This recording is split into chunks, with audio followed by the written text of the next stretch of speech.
facilities constitutes not only a flagrant breach of the UN Charter, especially the prohibition of the use of force under Article 2, Paragraph 4, and the obligation to respect the state's territorial integrity and sovereignty, but also a violation of UN Security Council Resolution 2231.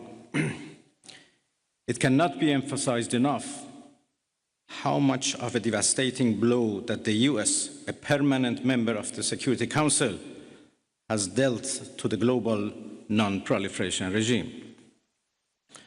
The Islamic Republic of Iran reminds the United Nations, the Security Council, the UN Secretary General, the International Atomic Energy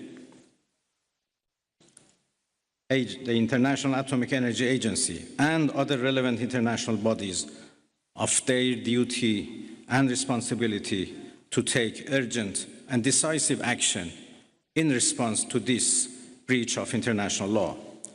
Silence in the face of such blatant aggression will plunge the world into an unprecedented level of danger and chaos.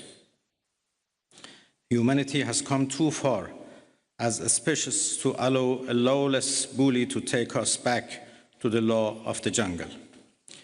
The Islamic Republic of Iran calls on the Security Council to convene an emergency session to unequivocally condemn the criminal act of aggression by the United States against Iran and to hold the administration in Washington accountable for its violations of fundamental principles of United Nations Charter and of norms of international law.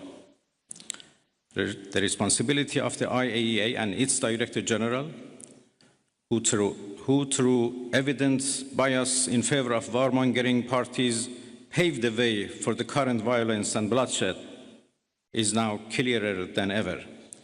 We call on the IAEA Board of Governors to immediately convene and carry out its legal responsibility in response to the dangerous US attack on Iran's peaceful nuclear facilities, all of which have been under the agency's full safeguards and monitoring.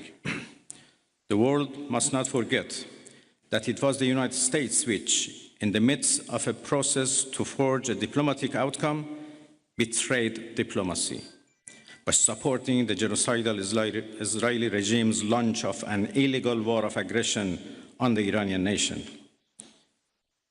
Not content with such malign actions, the United States itself has now also opted for a dangerous military operation and aggression against the people of Iran. In doing so, the US administration holds sole and full responsibility for the consequences of its actions, including the Islamic Republic of Iran's right to self-defense under the principles of the United Charter.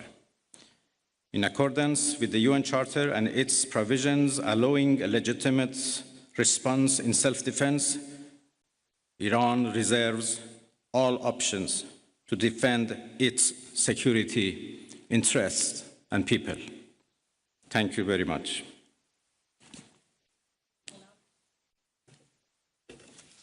We will now be taking questions. We'd like to start with the Associated Press.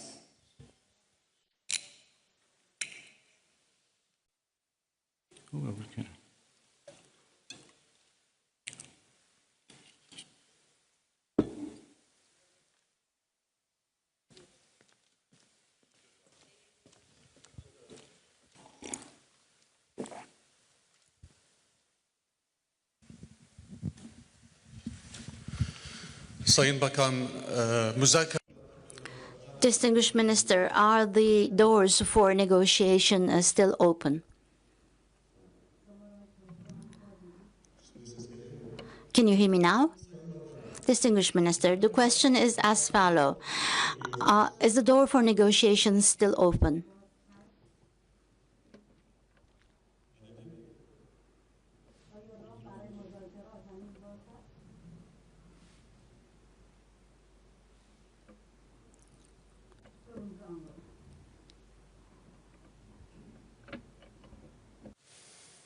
Interpreter, please speak.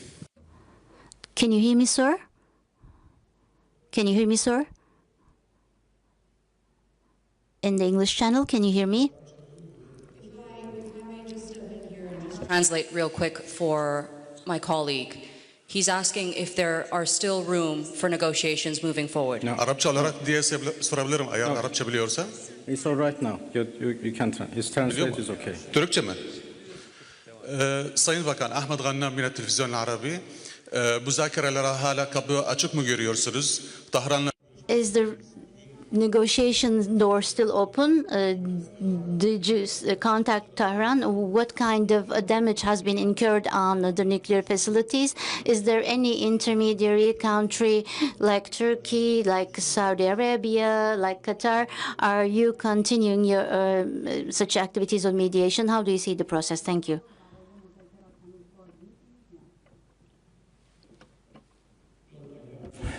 Been in touch with Tehran, of course. I still do not have exact information about the level of damages, but I don't think it matters how much damages have been made. Attacking a nuclear facility by itself is an unforgivable violation of international law and should be condemned. Yesterday, as I said, I had discussion and talks with a number of foreign ministers of the region. Almost all of them are very much concerned and interested to play a role to end this aggression by Israel, of course. They were worried about a possible attack by the United States, but yesterday we were all talking about how to stop the Israeli aggression. Well, of course, the door for diplomacy should be always keep open, but this is not the case right now. My country has been under attack, under aggression, and we have to respond based on our legitimate right of self-defense. And we will do that as long as needed and necessary. We'd now like to take a question from Al Jazeera.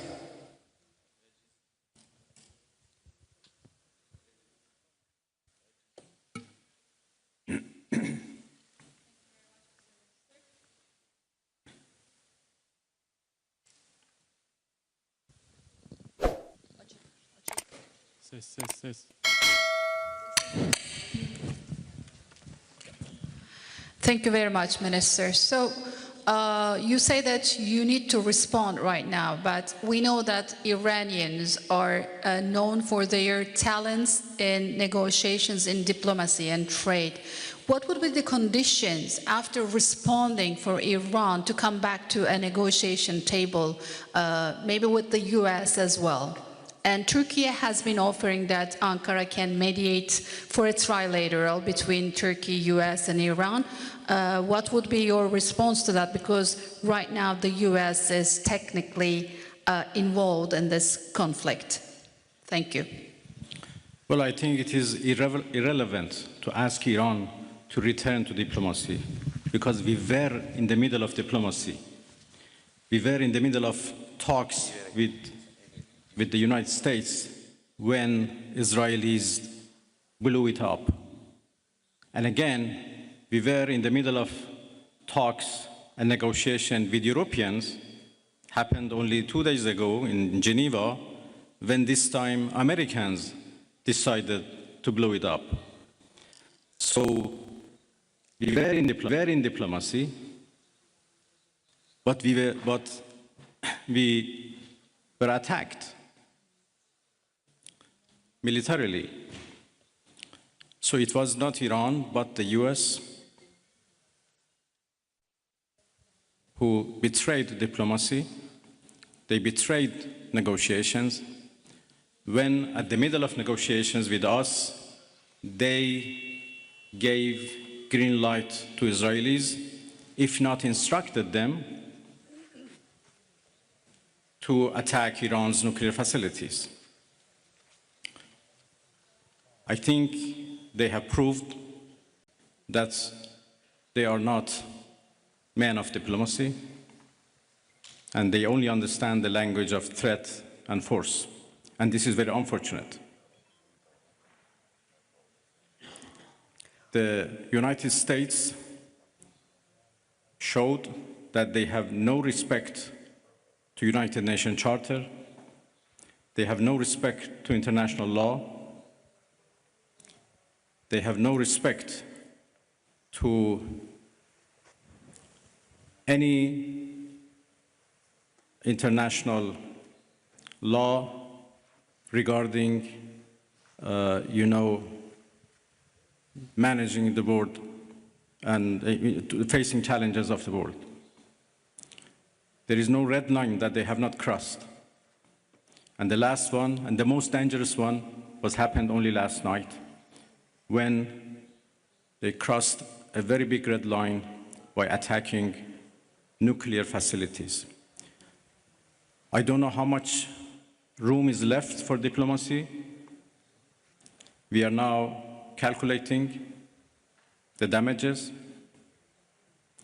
And as I said, the damages are not only for our nuclear facilities, the damages are for the United Nations Charter.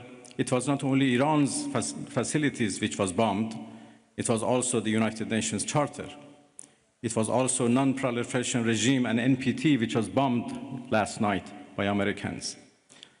And it was the rule of law and international law which was bombed.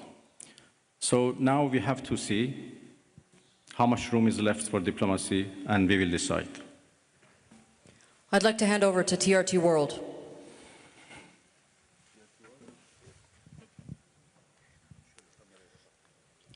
Mr. Minister, the US President Donald Trump warned that Iran must now make peace, otherwise the future attacks, he says, would be far greater and much easier. So how is Tehran responding to death threats from Washington? Thank you. I think it's not up to Iran to respond to that. The whole international community should respond of such a clear threat against the United Nations Charter. Iran has done nothing wrong. We do not understand why Iran should be attacked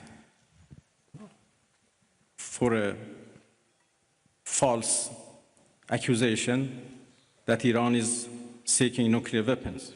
It's now more than 20 years that we are trying to prove that our peaceful nuclear program is in fact peaceful and would remain peaceful. We negotiated for a long time with the so-called P5+1, and we came to a deal which the whole world celebrated as an achievement of diplomacy.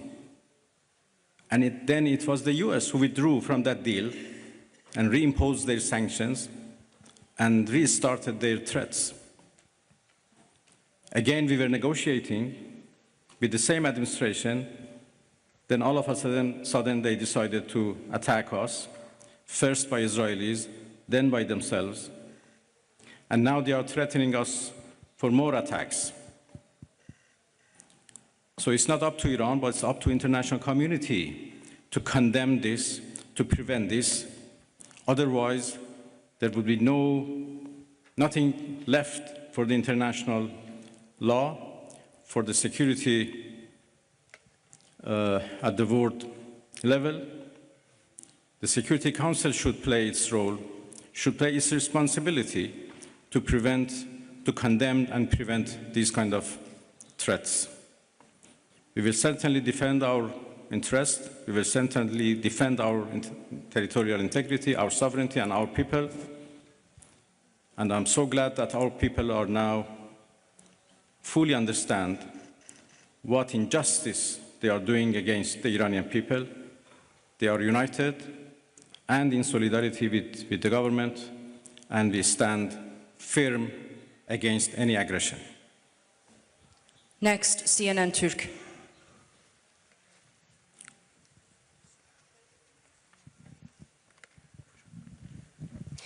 Mr. Minister, how do you assess the West's stance on Israel massacres? No one seems to mention Israel's allegedly illegal nuclear weapons.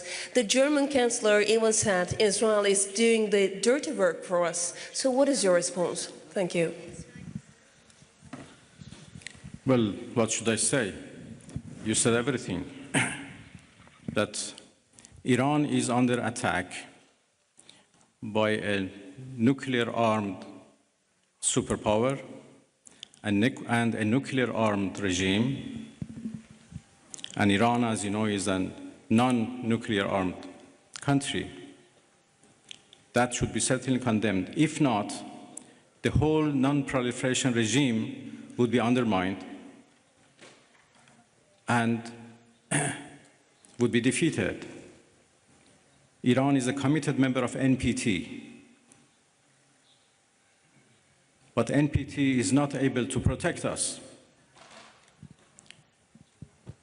So why a country like Iran or other countries who are interested to have a peaceful nuclear energy should rely on NPT for their peaceful activities?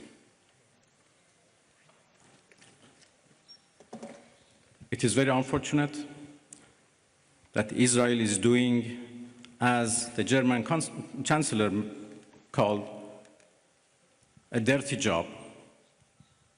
And by the way, they supported that dirty job. It's a shame. They know that Israel is doing a dirty job and they support it, and they give it every right to do it, and they call it defending itself.